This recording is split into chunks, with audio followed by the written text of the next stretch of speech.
Hello everyone, it's me again, day 2 of reading the Bible and my condition. Yes, try to understand why do we do what we do, even if we have everything given to us to do much better than we are doing.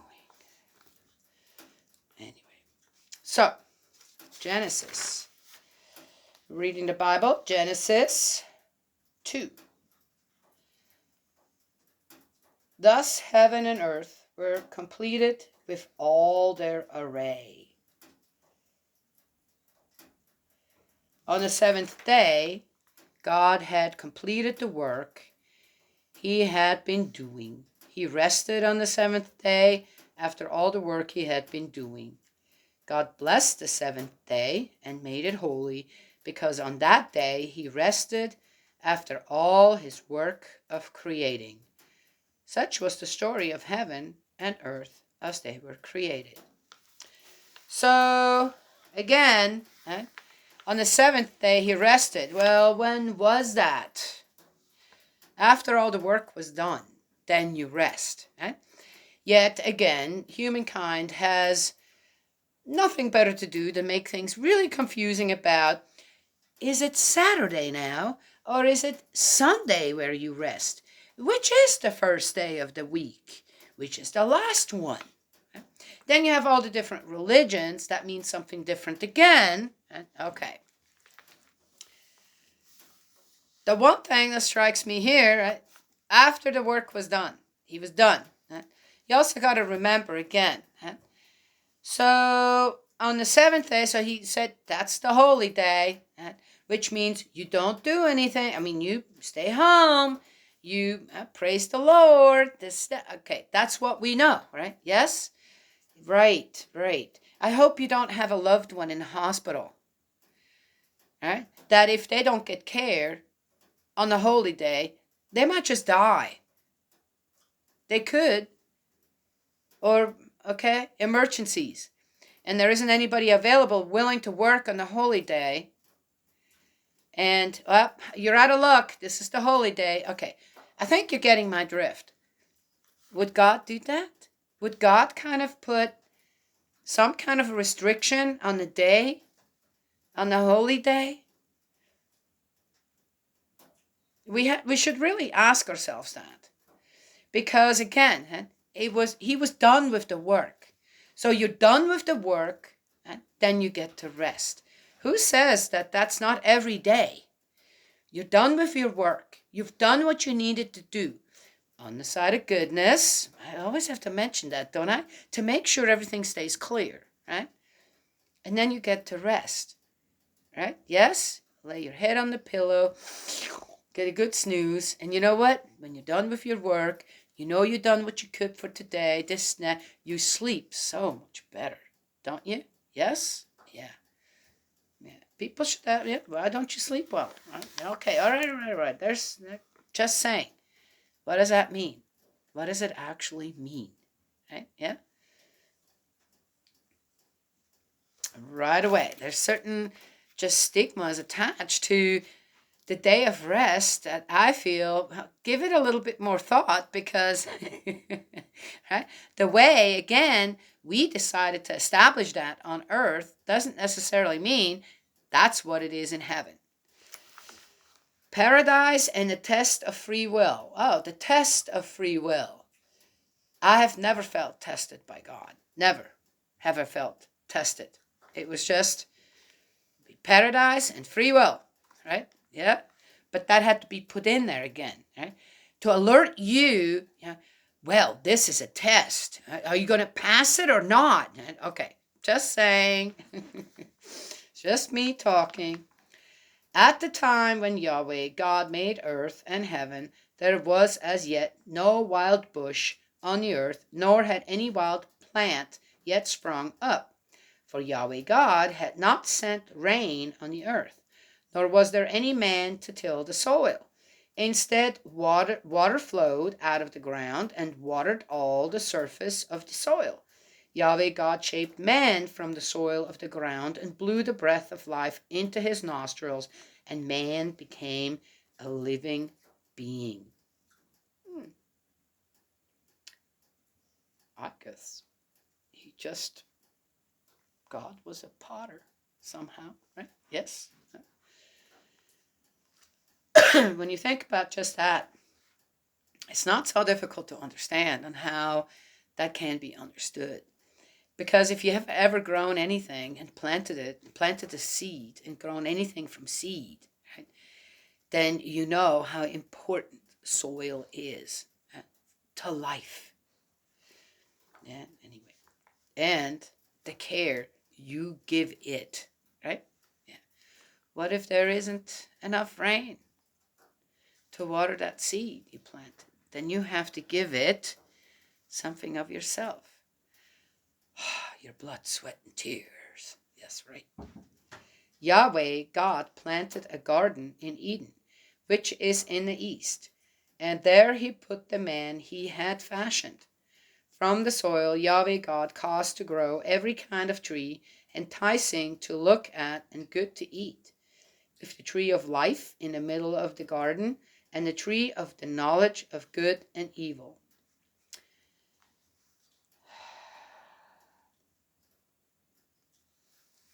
I disagreed with the term of the tree of knowledge of good and evil for a long time.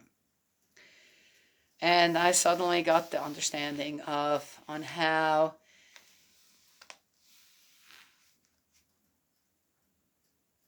there isn't just success in everyone's life, but there is failure. And that in order to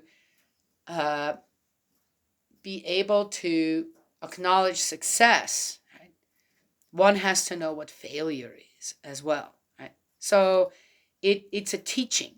It's part of the teaching of knowing. Is it good and evil? Okay, evil always suggests that, okay, there is something else, but I don't think that's why God put that tree there. It was about knowing, right? Knowing the difference between, right? Okay, that was a good thing to do. This didn't quite work out.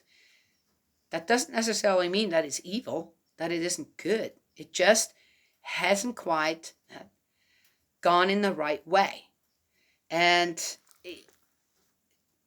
that is something that with the tree of the knowledge of good and evil, we often assume that, well, evil's already then, well, evil was already part of the world, or I don't think that's what was meant here. Right? I don't think this is how God would set up something where we would then already automatically be tempted and fail. It's more about growing and knowing, right, when you're doing the right thing. In order to know that you're doing the right thing, you have to know what the wrong thing would be as well, and not touch that, right? Not to touch that. So it's in a way a really beautiful way on God was trying to teach us already with these two trees, right, on how you grow, how you continue to grow, right? Yes? Not every seed is going to take root and grow beautifully, right? You'll have some plants that, that looks so scraggly, this snap, we should just pull it out, right? I can't do that. I'll let it, as scraggly as it is, I'll still give it every possibility to just, okay, well, until you actually die. You get to grow too, as scraggly as you are. Not as, and it'll have some life as well. I believe that is kind of the, not even the difference, just the continuation of on how you grow yourself spiritually, on where you're going to have to deal with some things that aren't going to go your way. And how are you going to deal with that? How are you going to turn even that into something, well, okay, that didn't go as well, so how do I turn this around and still give it life to live, right? On the side of goodness. Right? Yes? If you just pull something out, get rid of it because you don't like it, or it's there at the wrong time, then what are you going to give in to? Yeah. Your own desires. Yeah. That's not a good thing.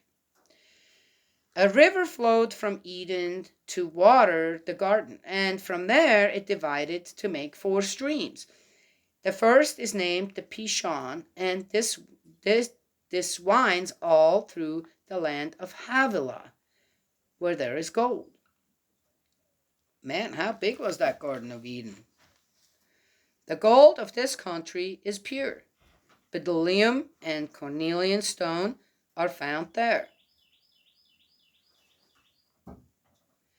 The second river is named the Gihon, and this winds all through the land of Cush. The third river is named the Tigris, and this flows to the east of Ashur. Tigris. Oh, cool. I know one. The fourth river is the Euphrates. Yahweh God took the man and settled him in the Garden of Eden to cultivate and take care of it. Then Yahweh God gave the man this command: You are free to eat of all the trees in the garden, but of the tree of the knowledge of good and evil you are not to eat, for the day you eat of that you are doomed to die. Yahweh God said, It is not right that the man should be alone. I shall make him a helper. So from the soil Yahweh God fashioned all the wild animals and all the birds of heaven. These he brought to the man to see what he would call them, and each one was to bear the name the man would give it. The man gave names to all the cattle, all the birds of heaven, and all the wild animals. But no helper suitable for the man was found for him. Then Yahweh God made the man fall into a deep sleep. And while he was asleep, he took one of his ribs and closed the flesh up again forthwith. Yahweh God fashioned the rib he had taken from the man into a woman and brought her to the man. And the man said, This one at last is bone of my bones, flesh of my flesh. She's to be called woman, because she was taken from man.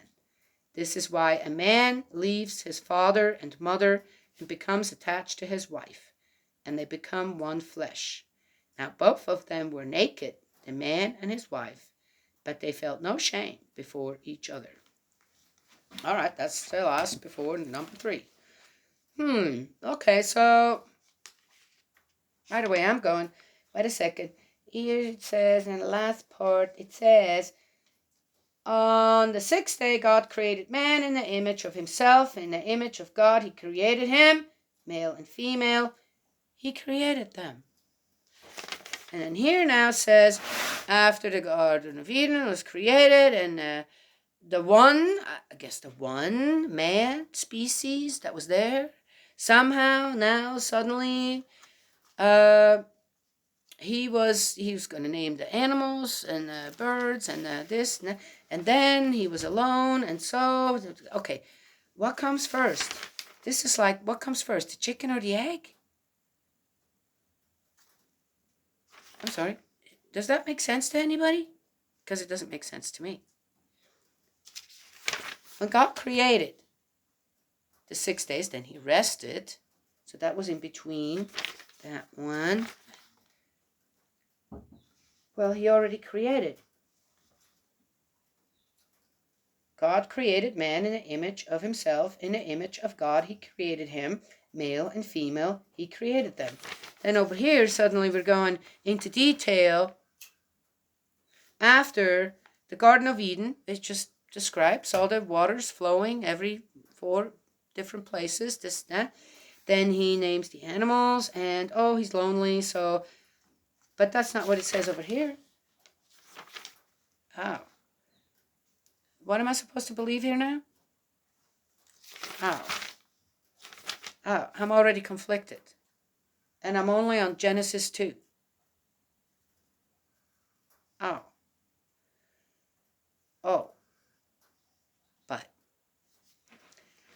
I'm going to overlook some things, right? Because again, what I see is there is already a dominance happening here, right? By whoever decided to write this down. And it wasn't a woman. Oh, I'm a woman, so of course I'm going to say that. All right, I'm just saying. But the part of the tree of life and the tree of knowledge of good and evil, I believe that is a really important part. Right? So, again, on how we look at that, on how, okay, is this a test? The Garden of Eden is a test for humankind, men and women? No, it's not. The tree of life, of course, we know, right, is the continuation of life. Right? You have a certain lifespan here, and time to what? Have what? Yes, your descendants. And, of course, again, due to the fact that suddenly now we have this, we have a whole different spiritual makeup of what are we going to do with that? Right? Yeah. So, the tree of knowledge of good and evil. We need that tree. We need that tree to be able to discern what good is. We really do. Because certain things happen naturally, right? That aren't going to look perfect to us. We call them imperfections. What we should call them is gaining knowledge, right? Learning from the inconsistencies, from the imperfections. We consider that in order for us to be able to live in the life that we are in. Right? We're on the top of the food chain. Yet, if we didn't have the knowledge, the intelligence that we have, where would we actually be? We're very dependent on clothes of some kind to not freeze to death in the winter, and if you're certain places. Right? And we have to have tools to defend ourselves, per se, or make certain decisions on getting out of danger that animals are not. Right? Do you know what I mean? So, why are we at the top of the food chain?